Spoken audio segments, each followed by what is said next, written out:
Assalamualaikum warahmatullahi wabarakatuh. Perkenalkan, nama saya Vicky Hardiansyah Patina Sumirat dari Sekolah SMK Negeri 10 Pandeglang. Kali ini saya akan menyampaikan sebuah video pembelajaran mengenai tentang SQL, perintah utama dalam SQL. Nah, perintah dalam SQL itu ada 3, ada DDL, DML, maupun DCL. Ketiga perintah ini sangat mempunyai peran utama dalam pengelolaan struktur database. Oke, kita bahas yang pertama, DDL. DDL itu disebut juga dengan Data Definition Language, digunakan untuk membuat struktur database, tabel maupun relasi. Yang kedua ada DML. DML adalah Data Manipulation Language, yang mana fungsinya untuk menambah, mengubah, menghapus, dan satu lagi menampilkan sebuah data. Data apa? Data yang ada pada database kita. Dan yang terakhir adalah namanya perintahnya DCL atau Data Control Language. Nah, ini fungsinya untuk mengatur siapa saja yang boleh mengakses data serta hak apa yang mereka miliki. Jadi ada sistem keamanan di situ pada pembuatannya. Oke, dalam video ini kita akan mempraktekkan bagaimana kita membuat database, membuat tabel, memasukkan data, hingga mengatur hak akses user. Jadi, siapkan aplikasi XAMPP kalian agar tidak tertinggal ketika menyimak video pembelajaran ini. Langsung saja, untuk mempersingkat waktu, kita lihat videonya sama-sama. Pak, saya mau membuat sistem inventaris, tapi bingung mulai dari mana. SQL itu sebenarnya dipakai untuk apa saja ya? Pertanyaan bagus. SQL adalah bahasa untuk membuat dan mengelola database. Ada 3 perintah penting yang harus kamu kuasai. DDL untuk membuat struktur database, DML untuk mengolah data, dan DCL untuk mengatur hak akses pengguna. Wah, jadi kalau aku mau buat database lengkap, harus kuasai semua itu ya Pak?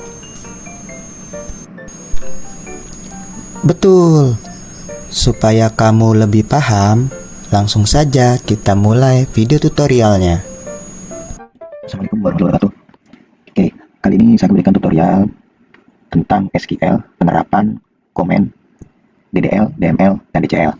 Oke, langsung aja kita aktifkan dulu aplikasi XAMPP kita. Nah, ini sudah mulai ya, sudah di start. Nah, setelah itu kita langsung aja, kalau sudah aktif, ini udah hijau, ini hijau, kita langsung klik di sini admin saja.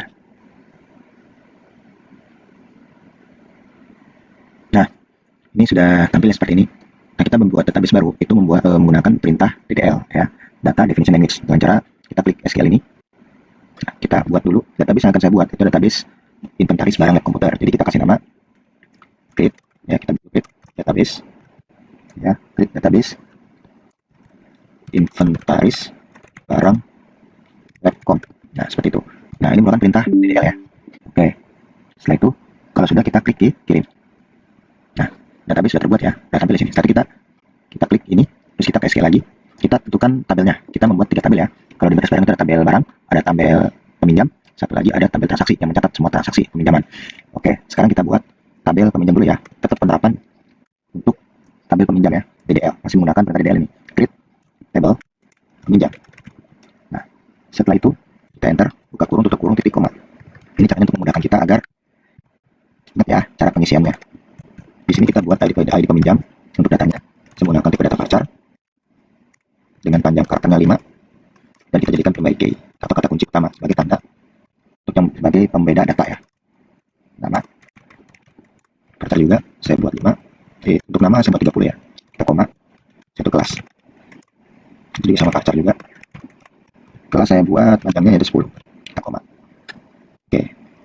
Nah, ini terlalu jauh ya, kita deketin. Nah, setelah dari sini kita dari peminjam ya, kita kirim. Nah, akhirnya ini data kita tabel peminjam. di sini sudah ada. Nah, untuk melihat ya, kita menggunakan perintah select. Ya, ini menggunakan perintah DML juga.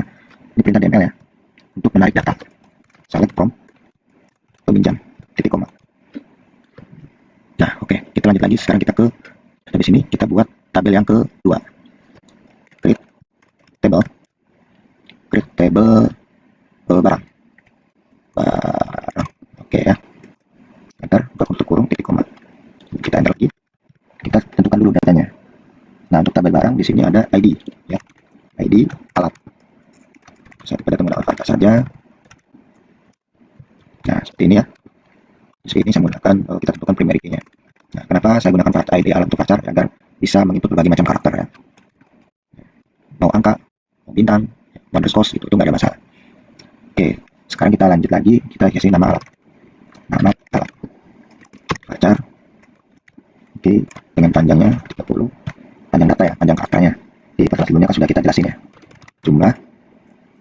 Saya buat pacar juga. Itu dengan terus bikin 3 panjangnya. Terus untuk kondisi.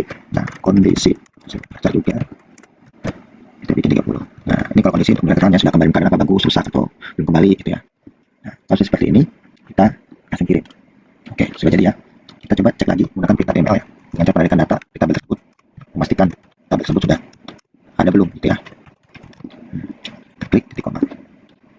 Oke, ada ya.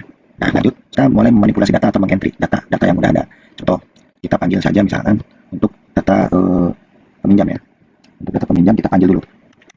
Tabel peminjam kita panggil tentang from peminjam. Nah, kita panggil nih. Oke, masih kosong ya. Nah, ini kita isi datanya. Nggak mungkin kita klik di sini ya. Nggak bisa kita kembali sekali lagi. Nah, di sini ada insert. Nah, kita masukin di sini. Ya, kita input.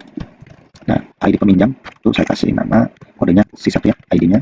Terus namanya misalkan Ahmad Gufron. Nah, ya. Terus setelah itu di sini saya isi nama untuk kelasnya misalkan 11 PPLG 3. Nah, ini koma. Ini saya copy paste saja. Saya cuma kedua data ya. Biar buat agar semoga kalian lebih paham ya. Saya cuma berikan contoh aja tutorial kali ini. Nah, siswa 2 saya kasih nama Safira. Oke, dia kelas 10 PPLG 1. Nah, Pak, titik kurung dulu. Oke, tidak usah ya, titik koma langsung ya. Nah, kita insert nih, kita kirim. Nah, hasilnya kita pastikan lagi, kita select lagi. Oke, seperti ini. Oke ya. Di sini kita ketikkan peminjam. Select from peminjam. Nah, kita titik koma, kita kirim. Nah, ada ya. Nah, ini berarti kita sudah memiliki data nih. Udah menerapkan perintah DML. Insert. Nah, sekarang kita lanjut lagi ke inventaris barang. Ya. Sekarang kita isi lagi ke tabel transaksi, tabel barang dulu. Ya, barang kita ke SQL. Di sini kita insert lagi. Kita input di sini. Nah, untuk ID alat bisa kita inventaris ya, saya singkat INV aja.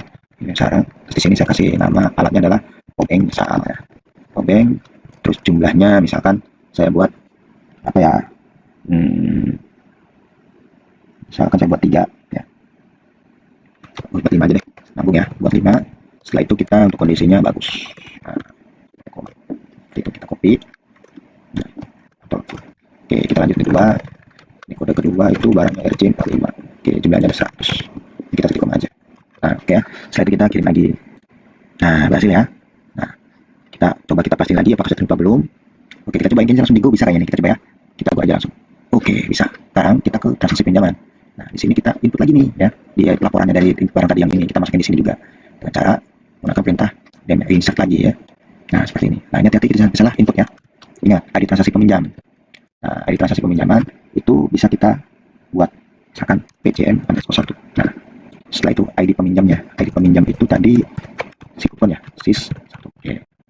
Nah, setelah itu di sini ada ID alat INV _1. Nah, tanggal pinjam misalkan kita buat 7 November 2025. Nah, yang ngembaliin obeng itu tanggal 4 November 2025.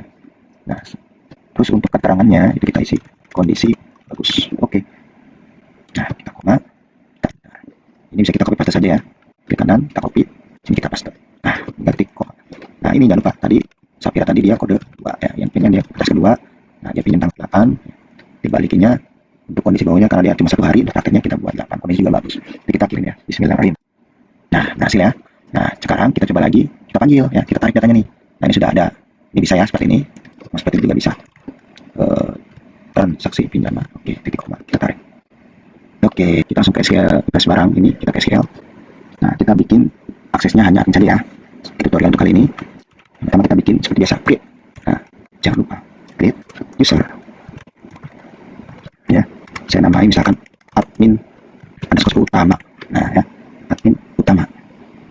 Ketik satu, add localhost. Nah, add localhost, ketik lagi di sini identifier. Nah, ya, identifier by satu admin 12345. Nah, ini passwordnya ya, passwordnya. Nah, setelah itu di sini kita kasih titik koma. Nah, jadi kita bikin usernya dulu ya. Nah, ini masih merah, ada apa nih? Nah, kita cek dulu. Kenapa ini masih merah? Admin utama. Di sini ketik satu, kita ketik lagi. Nah, ya, oke, kita kasih nama admin utama ya. Jadi ini bisa bisa mengakses semua ini, mau nambah data, mau hapus tabel, mau merubah, dia punya akses. Nah, dengan cara perintah apa? Ini udah kita buat dulu ya, user. Setelah itu kita buat ya, kita kirim. Nah, berhasil ya, kita udah bikin suatu memberikan akses pada admin utamanya. Setelah itu bagaimana dia bisa mengakses semua itu? Dengan cara kita memberikan perintah print all ya. Kita ke SQL lagi. Nah, kita kasihkan perintah print all. Nah, seperti itu. Nah, di print all ini kita kasih privilege.